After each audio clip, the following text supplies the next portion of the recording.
И сега ви давам думата и на госпожа Костова, която е оперетна артистка. Благодаря ви. Добър вечер, дами и господа. Отново сме в предизборна ситуация. От всички избори най-важни са местните, тези, които нас ни засягат. Аз съм Галя Костова, оперетна актриса и съм тук не за да пея, а да подкрепя със своето присъствие господин Веселин Марешки. Момчето, което говори с морето. Момчето, което обича морето.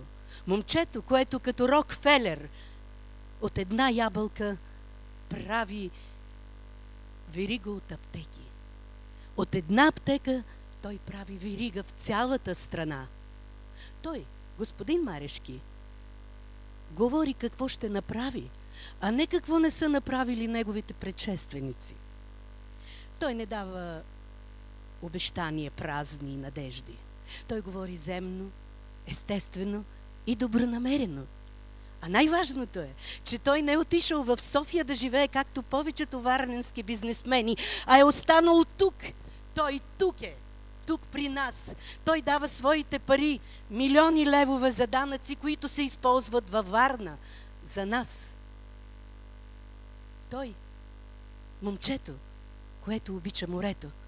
Момчето, което обича своя роден град. И както е казал един източен мъдрец, Конфуций, да управляваш означава да ръководиш хората и да им служиш. От сърце ви пожелавам това, вие да направите, господин Марешки.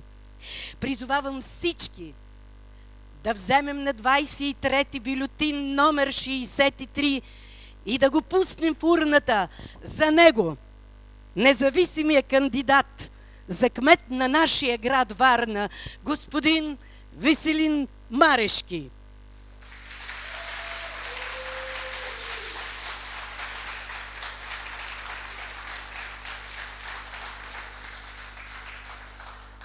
Когато времето въпрос задава, да вдигне всеки по една ръка на вместо две, които се предават.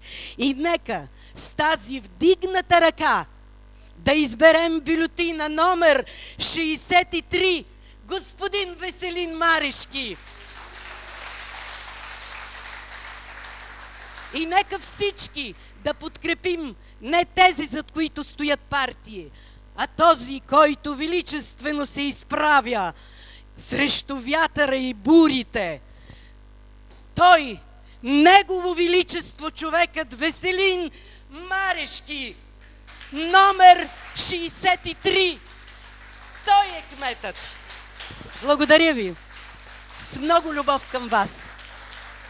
Благодаря ви. Изключително съм благодарен, защото естествено като оперетна актриса